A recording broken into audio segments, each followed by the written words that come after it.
Ok, bienvenue dans les 17 commandements de YouTube. En fait, il existe un ensemble de règles ou d'idées non écrites qui, si tu les suis et les comprends, ils vont te mener à une croissance explosive sur YouTube. Et là, la vidéo là, elle va te les révéler. D'accord? Donc le premier commandement, au moment où j'enregistre cette vidéo, on est le 25 avril 2025. Mon agence Become Influencer aux US a généré 2455 rendez-vous depuis janvier 2022 pour mes clients. Ok. Sur ces 2455 rendez-vous, il y en a 458 qui proviennent de YouTube. Et tout ce que je fais, c'est passer 2 heures par semaine à créer des vidéos. Et le meilleur dans tout ça, c'est que je recommence sur le marché français. Donc abonne-toi à la chaîne pour rien louper, parce que je vais te montrer comment faire ça. Actuellement, là sur la chaîne YouTube que j'ai de 0 à 2 rendez-vous par jour grâce à YouTube. Et ces rendez-vous-là, ils sont plus chauds que le Sahara en été. Ok. Donc ça, c'est important que tu le comprennes. Donc, t'as pas besoin d'une grande chaîne pour dominer, hein. Créer et développer une chaîne YouTube pour ton coaching consulting, c'est une des meilleures décisions business que tu puisses prendre et je serais trop t'encourager à le faire. D'accord? Donc, lorsque tu crées du bon contenu sur YouTube pendant 1 à 2 ans, ton marché te donnera de l'amour. Donc, les gens ils deviennent des fans et commencent à te dire qu'ils te kiffent. Tu auras de l'autorité. Les gens ils commencent à prendre tes paroles comme les plus importantes et plus crédibles. Sachez que c'est le rêve de tous. Mais il n'y a que YouTube qui donne ça. Donc ton positionnement, les gens ils te voient, toi et ton business différemment de tes concurrents. Ok? La valeur, les gens ils te voient, tes connaissances et tes produits comme le plus précieux. Ils te donneront le respect, les gens ils te respectent si tu fais les choses correctement bien évidemment. Ils te donneront la confiance, les gens ils sont plus susceptibles de te faire confiance et de te donner l'argent bien évidemment. Ils te donneront confiance en toi. Les gens, ils ont plus confiance en ta capacité à résoudre leurs problèmes. Ils te donneront la familiarité, hein. Les gens, ils deviennent de plus en plus familiers avec toi et ils commencent à t'apprécier davantage. Et ils te donneront la reconnaissance. Les gens, ils commenceront à te reconnaître. D'accord? Il y aura des pages replay de toi, des rediffs de toi, tout ce qu'on vient chercher. Donc il faut savoir que YouTube, il alimente également tous les autres aspects de ton business. Il rend chaque système d'acquisition plus efficace et c'est la chose la plus asymétrique qui soit. Ok. Donc le deuxième commandement, l'impératif de compréhension de la niche. Tu dois construire ta chaîne autour de ta niche. Donc ta niche, ta personne, plus ce que tu règles. Ok. Les personnes qui regardent tes vidéos, c'est eux, c'est pour eux que tu fais des vidéos. Donc plus tu comprends ta niche en profondeur, mieux tu crées des vidéos YouTube qui voudront cliquer et regarder. Mais tu peux créer du contenu qui trouveront précieux. Ok. Le troisième commandement, et un des plus importants, c'est créer un système, pas de marque. Donc tu dois voir ta chaîne YouTube comme un système et non comme une marque personnelle, personal brand ou une marque, un branding pur. C'est un système avec des entrées et des sorties qui se nourrit lui-même. Ok. En fait, je veux que tu comprennes que tu construis un système, pas un personal brand. C'est très bizarre ce que je te dis, hein, mais tu es un businessman avec un produit et un marché. Tu es un CEO. Ok. Et tu n'es pas et tu ne devrais pas vouloir être influenceur. Si tu commences à construire YouTube à travers le prisme du personal branding comme tout le monde te le montre et tout le monde te le vend, tu vas absolument tout gâcher. Le système, il a pour fonction d'échanger de la valeur contre des rendez-vous et de l'autorité. Donc l'entrée, c'est le contenu, le input, c'est le contenu, et la sortie, le output, c'est le positionnement sur le marché et les rendez-vous que tu génères. Ok. C'est un échange, c'est pas une opportunité de devenir célèbre. Et si tu veux comprendre la pensée systémique, donc comment on réfléchit avec la création d'un système, abonne-toi à ma chaîne YouTube et suis-moi sur les réseaux sociaux parce que je monte les backstage. Et sur ma chaîne YouTube, là, pendant 30 jours, je vais balancer une vidéo par jour qui vont t'apprendre à acquérir des nouveaux clients et à développer un vrai personal brand qui génère de l'argent et pas un personal brand qui devient influenceur. Ok. Le meilleur exemple que je puisse te donner, c'est par exemple Antoine Blanco. Antoine Blanco, il a eu 90 à 95% de tous ses acheteurs, donc de tous ses clients, via les podcasts et via toutes les personnes qu'il a appris. Donc la meilleure compétence d'Antoine Blanco, c'est pas de développer un business, c'est de développer son réseau. C'est vraiment le fait qu'il ait rencontré Yomi Denzel, il y a Oussama ils ont fait un podcast, il est toutes les semaines connecté avec des personnes de plus en plus influentes les unes différentes des autres. Donc, vous regardez sur YouTube, il fait aucune vidéo de valeur. La seule chose qu'il fait sur YouTube, c'est faire du build-in public. Et donc, il fait rien. Et même sur Instagram, il ne donne pas vraiment de valeur technique. D'accord? Donc, c'est vraiment ça que je veux que vous compreniez, c'est que aucune valeur technique, donc ça donne pas forcément envie. Il génère quasiment rien. Et quand il a voulu montrer et faire le mec, ouais, regardez, je vous montre comment je développe mon business et l'arrière de mon business, et ben en fait, on a vu en direct live qui coulait parce que, ok, c'est cool, etc. Tu viens d'arriver sur le marché, tu as le boost podcast, tu as mis Denzel ou Samama, etc. Donc tu montes, tu fais 400 000, tu redescends 100 000. Ça y est, tu redescends, tu veux plus en parler parce que tu es en train de couler et parce que tu n'as aucun système d'acquisition mis en place. La seule chose que tu as fait, c'est comme si tu avais fait un placement d'influence à vie. Donc ne soyez pas comme ça. Regardez, aujourd'hui, il change de business. Donc il y a une raison pour laquelle son business il prend un virage. C'est que c'est fini. D'accord? Donc ne devenez pas un personal branding, un influenceur parmi tant d'autres. Devenez quelqu'un, d'accord? On développe son personal brand pour vendre. Et pour ça, on développe des systèmes. Sauf que YouTube, c'est un système d'acquisition parmi tant d'autres. Ok? Que ce soit en faisant du storytelling, mais surtout en apportant des compétences et en montrant qu'on est le meilleur. Ça, c'est vraiment le truc le plus important que je veux que vous compreniez. Il faut montrer qu'on est le meilleur dans son domaine et pour ça, il ne faut pas être un crevard. Le quatrième commandement, pensez à long terme. YouTube, c'est un jeu à long terme, d'accord? Des résultats instantanés, ça existe, mais pour 0,1% des personnes qui commencent. Pour 99,99% des personnes, et ce sera toi, YouTube, ça prend du temps pour fonctionner, ok? Moi, je vois YouTube comme la construction de quelque chose pour les 2-3 prochaines années, pas pour l'année prochaine, encore moins pour le mois, la semaine ou le jour à venir. D'accord? Et ça, c'est quand on commence de zéro.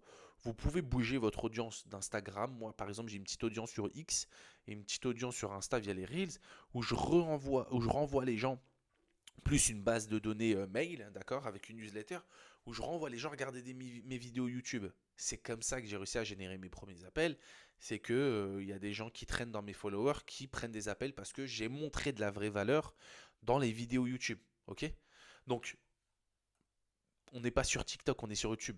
Vraie plateforme, vrai potentiel. C'est pas TikTok, ok? Et puis les gens achètent sur YouTube.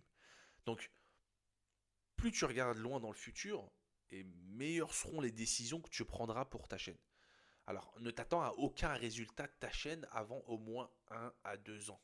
Tu peux mettre moins si vraiment tu bosses comme un acharné, mais on préfère être réaliste ici. On ne devient pas millionnaire du jour au lendemain, on ne fait pas 10 000 € du jour au lendemain.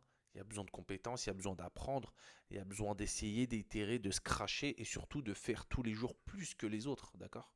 Donc tu dois être constant pendant 1 à 2 ans pour vraiment obtenir quelque chose avec YouTube.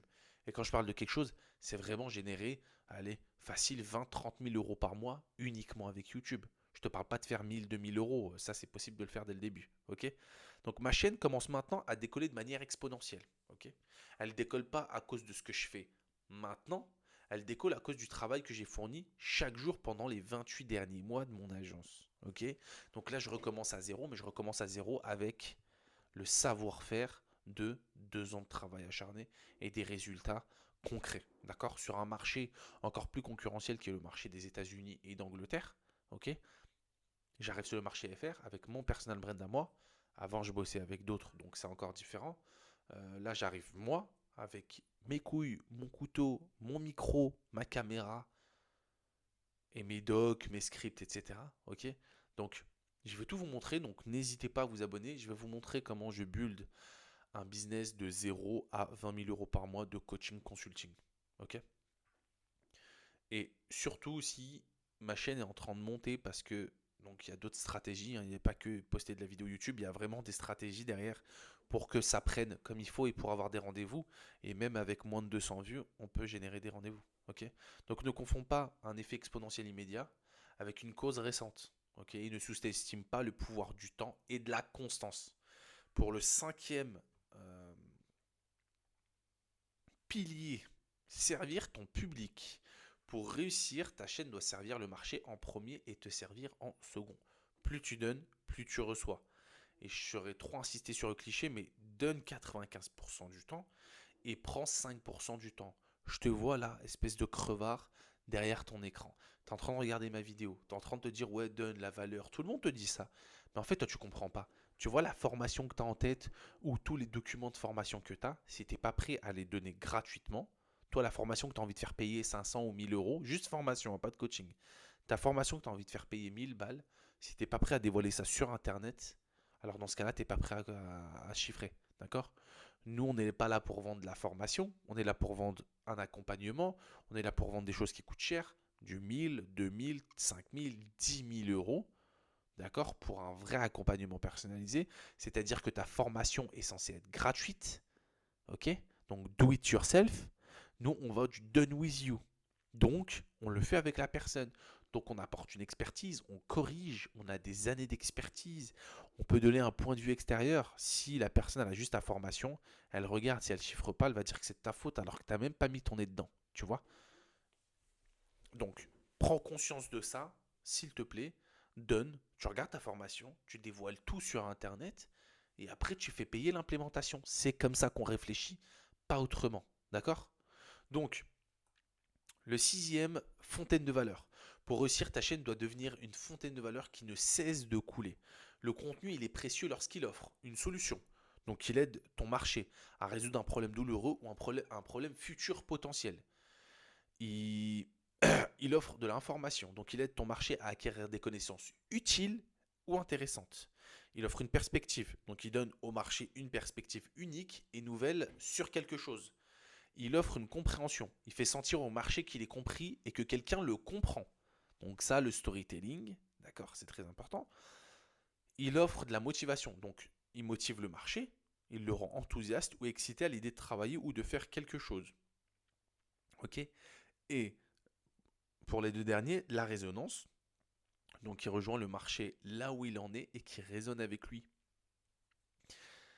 N'essayez pas de vendre à des mecs qui font 10 millions d'euros si vous ne savez pas comment ces personnes-là fonctionnent. Si vous n'avez pas des personnes qui font 10 millions d'euros, par exemple, autour de vous, ne vendez pas un service à ces personnes-là. Vous ne les connaissez absolument pas. Si vous-même vous ne les générez pas et que vous n'en avez pas dans votre entourage, vous ne connaissez absolument pas ces personnes-là. Ok? Et c'est pas GPT qui vont vous dire qui sont ces personnes-là. Pareil, si tu veux vendre à des mecs qui font 1 million à l'année, ok, d'accord. 1 million, c'est pas 100 000. Hein. 1 million, c'est 10 fois 100 000. Donc réfléchissez bien. Si tu veux vendre une personne à qui fait 1 million l'année, est-ce que tu en connais? Est-ce que tu en côtoies? Donc, qui es-tu, toi, pour aider des personnes qui font 1 million alors que tu ne sais pas qui ils sont, tu ne connais pas leurs réels problèmes, tu ne sais pas c'est quoi qui va pas, tu ne sais pas c'est quoi qui va, tu ne les connais pas ces personnes-là. Donc ne va pas chercher à vendre. Par contre, quelqu'un qui fait 100 000 euros, qui fait 100 000 euros avec son business, c'est quelqu'un de plutôt lambda. Hein. Faire 100 000 euros, c'est pas compliqué, d'accord? Il n'y a pas vraiment de grand chose qui change. Entre quelqu'un qui fait 50 et 100 000, il a juste fait 2 fois plus. C'est tout. Hein. Il n'y a rien de mystérieux, d'accord? Donc ça, c'est important que tu le comprennes. Et il offre le divertissement, donc divertit le marché, guérit l'ennui, etc. Offre des nouvelles choses, tu peux rajouter du contenu en plus, un peu plus de storytelling, du contenu POV, building public, POV, une journée dans ma vie de millionnaire. Donc ça, vraiment, ça divertit le marché, et surtout, c'est d'investir dans le divertissement, ça c'est trop important. Ok? Donc, le septième commandement, l'objectif d'entrée. Ne te fixe pas des objectifs d'abonnés ou de croissance de chaîne, s'il te plaît. Fixe-toi des objectifs de volume de contenu. C'est très compliqué, même pour les personnes que j'aide.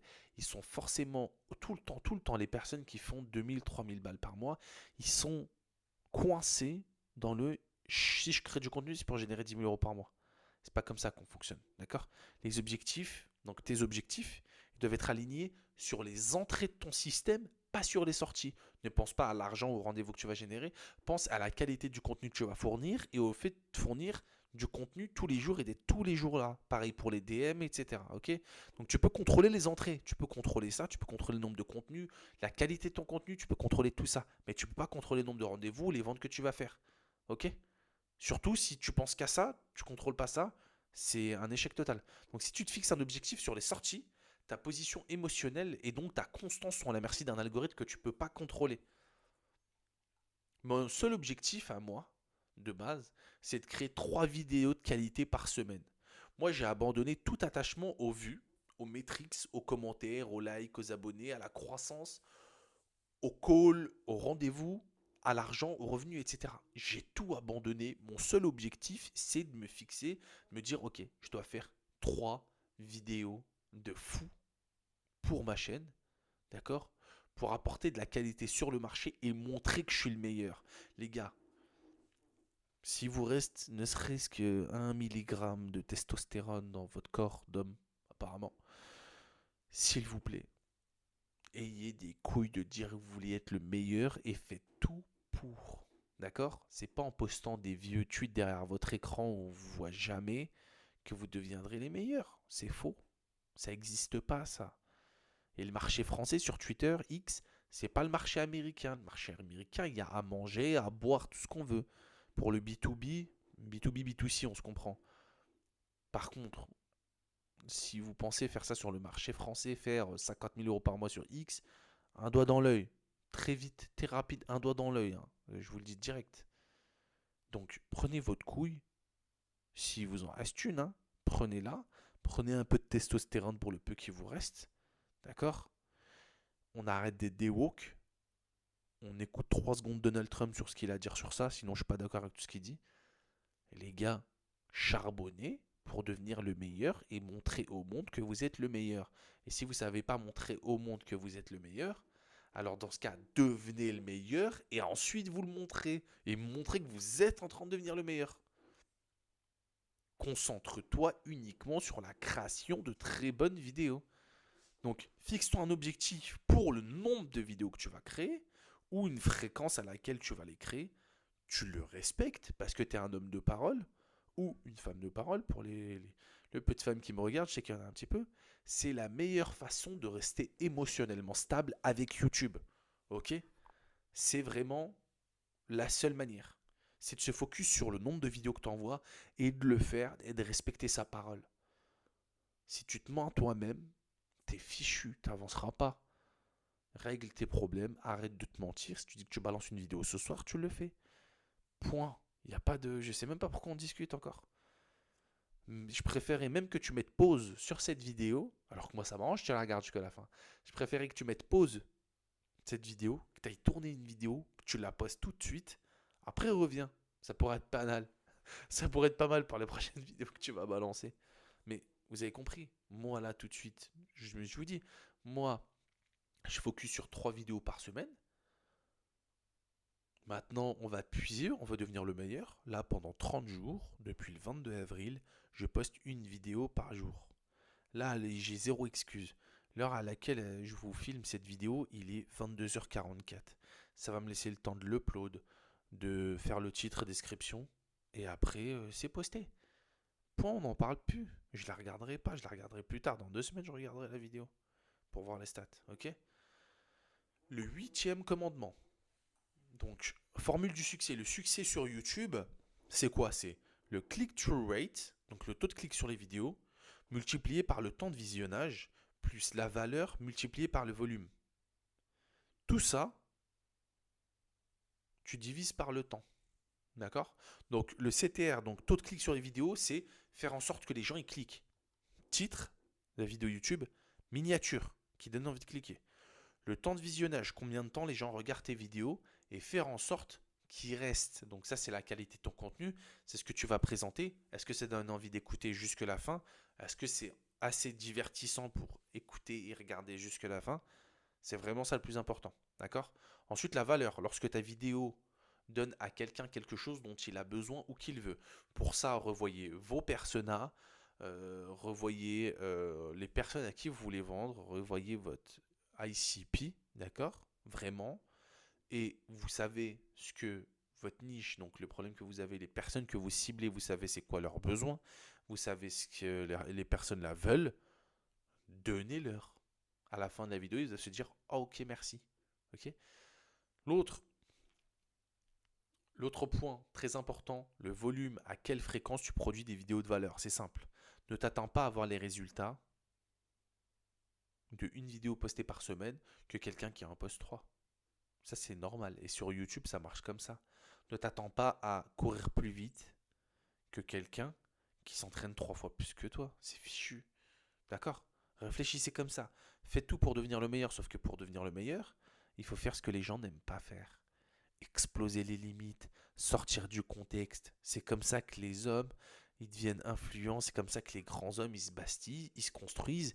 Et moi, je parle pas à des mecs complètement coincés, d'accord? Moi, je parle à des gens qui veulent devenir quelqu'un, qui veulent sauver des dizaines d'années de générations de leur famille et tout leur entourage. Si tu veux faire 5 000 € par mois et prendre ta retraite à Bali, dégage de la vidéo, je veux pas te voir. Par contre, si tu as envie de construire des choses, si tu as envie de faire du 100 000, 200 000 € par mois, si tu as envie de faire tous les ans minimum 1 million d'euros par an, avec ton business, vivre, construire des choses, profiter de ta famille, etc., là reste. Là, ça va t'intéresser. Là, on se parle. Là, on se comprend. Ok? Et le temps. À la puissance du temps, combien de temps s'est écoulé pendant que tu as un bon taux de clic sur les vidéos, un bon temps de visionnage, que tu produis de la valeur et avec du volume. Tu mets combien de temps à faire tout ça? Donc ça, c'est vraiment à la fin, quand tu commences à avoir des résultats, tu calcules ça t'a pris combien de temps.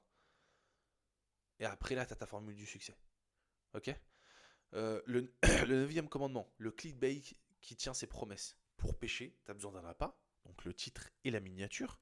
Et pour pêcher, tu as aussi besoin d'une nid solide, donc le contenu lui-même. Les youtubeurs qui réussissent à créer des miniatures de style clickbait qui promettent beaucoup. Ensuite, ils produisent un contenu qui tient réellement cette promesse. Je vais répéter cette phrase. Le contenu tient réellement cette promesse. Arrêtez de vendre je sais pas quoi pour rien apporter derrière. La meilleure stratégie YouTube est de promettre une valeur folle, puis la livrer. La différence, c'est que tu en as plein qui font donc des clickbait, des clics à pute, promettent de la valeur folle. Tu arrives dans leur vidéo, c'est éclaté. D'accord? C'est totalement éclaté. C'est comme si tu es coach en productivité et tout, coach vie. Ouais, je vais t'aider à gagner au moins 2 heures sur ta journée et on te dit de te mettre en mode avion. Ou on te dit de faire des trucs de con. Allez hop, ça dégage. Ça dégage tout de suite, je regarde pas ta vidéo, ça sert à rien. D'accord? Le dixième commandement, la constance, un des plus importants. La constance, c'est tout ce qui compte. Fais-le chaque jour, chaque semaine, quoi qu'il arrive, ne manque jamais un upload. Ok? L'inconsistance, elle est punie et la constance, elle est récompensée. Rappelle-toi, ton caractère, il est exposé. Ton marché, il t'observe. Si tu arrêtes de publier les choses que le marché te donne ci-dessous, que je vais te donner, elles vont commencer à diminuer. Donc, l'amour des gens, elle va diminuer. Ton autorité va diminuer. Ton positionnement va se détériorer, la valeur que tu donnes, ça va diminuer, le respect que les gens auront pour toi. Et pour un homme, Dieu sait que le respect, c'est une des choses les plus importantes qu'un homme demande dans sa vie, c'est d'être respecté. Ça diminue. Quand un homme, son respect est diminué, c'est fichu. Je suis passé par là, je sais ce que c'est. C'est pas drôle. On a du mal à s'en remettre, mais on remonte. La vie, elle est faite de haut et de bas, d'erreurs et de bonnes choses. Le plus important, c'est de comprendre la leçon et de continuer à avancer, de ne pas recommencer les mêmes erreurs. Ta confiance, la confiance en toi, la familiarité, les gens ils te reconnaîtront plus, ça c'est fichu. D'accord? C'est comme moi là, je vous dis que je vais poster une vidéo par jour pendant 30 jours. Maintenant, je ne respecte pas ma parole. Vous allez dire quoi? C'est Asia Abou, c'est un vieux mec, c'est un menteur, ouais, c'est un guignol parmi un autre, etc.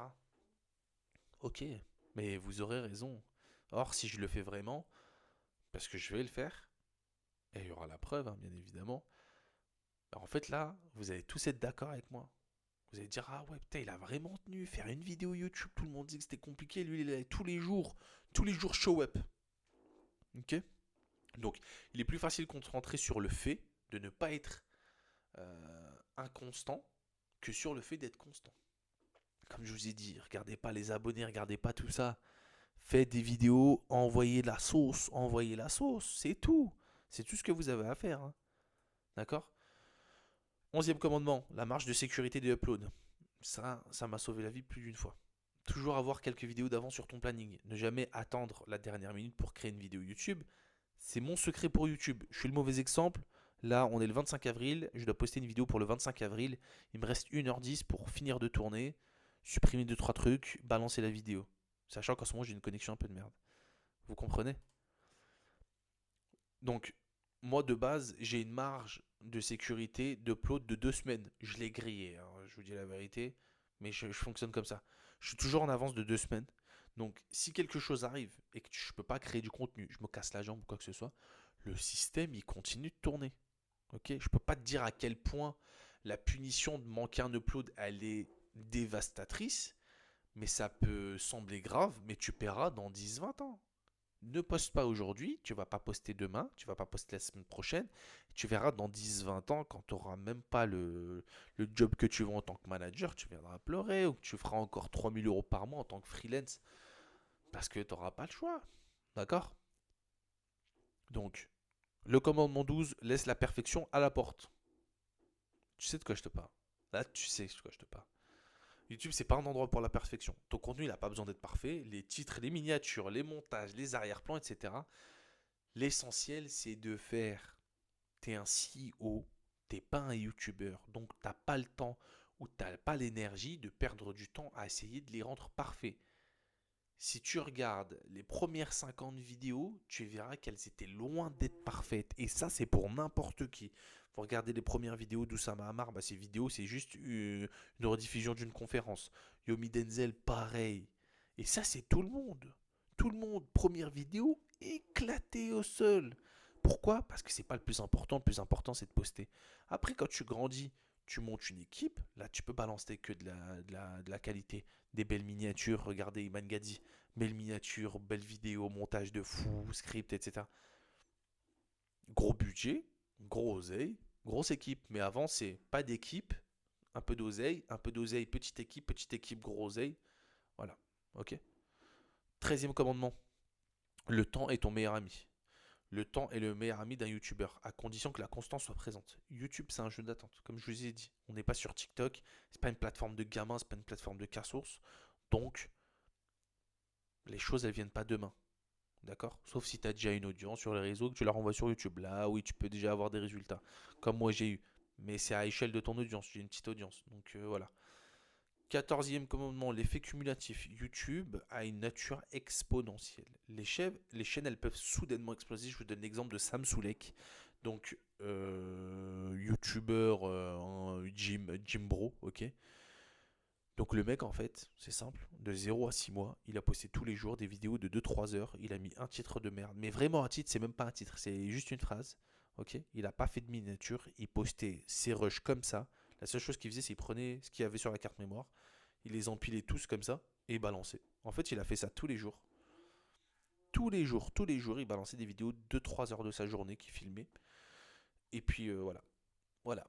Voilà qui c'est Sam Soulek, vous savez d'où il vient. Voilà pourquoi il est connu. Parce qu'il a cassé tous les codes, mais il était là tous les jours. Et au bout de 6 mois, boum, d'un coup, Sakoubar a fait ça.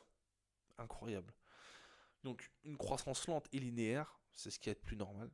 D'accord? Mais tu peux atteindre une croissance explosive et exponentielle qu'en le méritant. Valeur, travail, constance, c'est tout. D'accord? Le 15e commandement, le premier obstacle. Les choses, elles deviennent plus faciles quand tu as 1000 abonnés et 4000 heures de visionnage. Ça, c'est important que je le dise. Et les shorts, ça compte pas, hein. C'est 4000 heures de visionnage, vraie vidéo YouTube. Une fois que tu as ces éléments, tu peux monétiser tes vidéos. Une fois que les vidéos elles sont monétisées, l'algorithme YouTube, il a une véritable incitation financière à pousser tes vidéos. Comme ils savent que ça va générer de l'argent et qu'il va y avoir des ads, il va préférer pousser tes vidéos. Ça, c'est normal. Donc, vois les 1000 abonnés et les 4000 heures de visionnage comme la façon dont YouTube te qualifie en tant que partenaire. Si tu peux atteindre ça, ils te récompenseront avec la monétisation. L'argent, ça n'a pas d'importance, c'est l'exposition algorithmique qui compte. On s'en fout de monétiser notre compte, on fait pas du YouTube faceless, c'est pas ça qu'on cherche. Ce qu'on cherche, c'est envoyer de la patate, avoir les 4000 heures et les 1000 abonnés le plus rapidement possible, donc en postant de la valeur et en postant le plus récurrent possible, d'accord? Sans ternir la qualité de la vidéo, des sujets, etc. Ok? Et bah à ce moment-là, en fait, là, ça va être sympa. Là, l'algorithme, il va pousser les vidéos. Et là, ça va commencer à faire de la vue. Il va faire à faire des vues, d'accord? Je sais même plus parler, tellement il est tard. Le 16e commandement. Je l'ai répété tout au long de la vidéo, mais t'es pas un YouTuber. Moi, je te l'ai mentionné tout au long de la vidéo. T'es un CEO, t'es pas un YouTuber, d'accord? T'es un businessman. Tu gagneras de l'argent en te concentrant sur tes clients et en offrant de la valeur, pas en te demandant s'il faut faire une coupe à un certain moment dans ta vidéo ou un son truc ou bien une transition incroyable. On n'en a rien à foutre. En fait, c'est facile de se laisser emporter par les demandes perçues sur YouTube, comme ce qu'on peut voir des gros influenceurs. Mais pour mettre les choses en perspective, moi, YouTube, de base, ça me prend 2 heures par semaine à gérer. Quand je suis tout seul, ça me prend le temps de la vidéo, d'accord? Juste le temps de la vidéo. Imaginons que je fais une vidéo d'une heure. Ça me prend 1 heure. Je télécharge la vidéo, ça me prend 20 minutes. Je crée un titre, description, ça me prend 5 minutes. Voilà. En gros, ça peut me prendre 2 heures max quand je fais une vidéo. Ça peut me prendre 2 heures max. Mais c'est tout. D'accord? Donc, moi, je produis 3 vidéos de format moyen long par semaine. Là, actuellement, je suis à 30. Donc, je suis à 7 vidéos pour 7 jours. 30 vidéos pour 30 jours. Ok? Donc ça, c'est le challenge et la valeur de fou que je vais envoyer. Ça va pas être 30 vidéos de merde. C'est ça qui est bon et qui est incroyable. Et 10 shorts. Je suis à beaucoup plus parce que je travaille pas mal dessus. Mais je suis à plus de 10 shorts. Je fais plus de 2 shorts par jour. Donc je suis à plus de 14 shorts. D'accord? Je suis à plus de 14 shorts par semaine. Ok. Donc chaque vidéo de format moyen long, il est enregistré en une seule prise comme là. Tu verras, il n'y a pas de montage dans la vidéo, il n'y a rien du tout. Je m'en fous. S'il y a du montage, c'est qu'il y a quelqu'un qui est rentré dans ma chambre et qui m'a interrompu. Et en général, si genre j'ai commencé ma vidéo il y a 10 minutes, je recommence à zéro. Pour pas qu'il y ait de montage et pour que vous voyez que déjà, je sais parler. De deux, je connais mon sujet, je sais de quoi je parle et je vais faire ça tous les jours pendant 30 jours.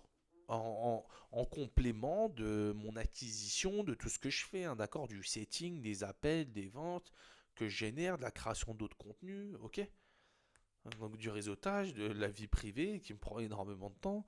Donc c'est vraiment ça. Elle prend, donc je t'ai dit, le format moyen-long, il est enregistré en une seule prise, sans erreur, d'accord? Et même s'il y a des erreurs, je m'en fous. Tu regarderas la vidéo quand même, je m'en fous. Parce que je te dis pas de la merde et je raconte grave des trucs qu'on ne dira quasiment jamais ou voire jamais. Ok? Maintenant, on prend une moyenne de 20 minutes après le téléchargement. Moi, chaque short, il est enregistré en une seule prise, pareil, sans erreur. Ok? Plus les vidéos YouTube que je découpe, donc easy. Ça me prend en moyenne après 2 minutes après le téléchargement. Donc, ce que je fais moi, quand je suis tout seul, hein, je produis du contenu, je télécharge le contenu dans un drive, soit un disque dur, comme tu veux. J'écris le titre, ça me prend 5 secondes. En général, j'ai déjà écrit tous les titres, je sais déjà de quoi je veux parler. Ok? T'écris le titre, ça me prend 5 secondes, et je regarde les données. Moi, je fais pas quoi? Je crée pas de miniature, j'en ai rien à foutre. D'accord? J'écris pas de description, j'ai deux trois descriptions test et je balance tout le temps les mêmes, je m'en fous. Je télécharge pas les vidéos, je vérifie pas ma chaîne, je regarde pas les revenus générés, je regarde pas mon nombre d'abonnés. Moi, je te demanderai de répéter après moi.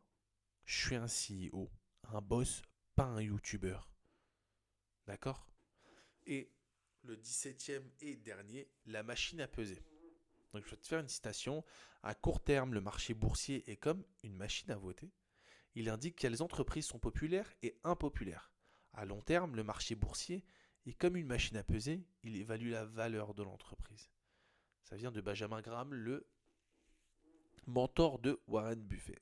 Warren Buffett. Le temps pèsera ta chaîne. Ne t'inquiète pas du court terme. En fait, fais pas attention à ça. Si quelqu'un il obtient plus de votes que toi, plus d'abonnés, plus... Continue simplement à avancer. Rassure qu'à chaque fois que tu publies, ça te rassure et t'ajoute quelques kilos de plus à ta valeur. Si jamais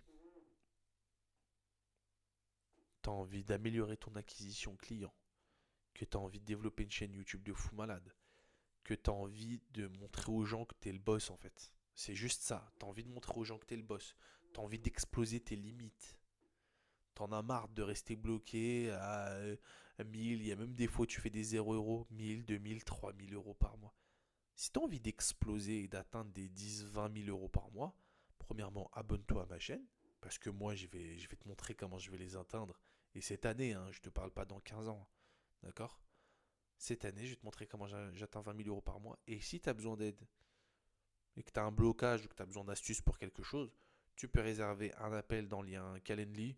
Je discute tranquille. Je suis nul en vente, je suis pas un vendeur, mais si je peux t'apporter quelque chose, je vais te faire une proposition. Ok?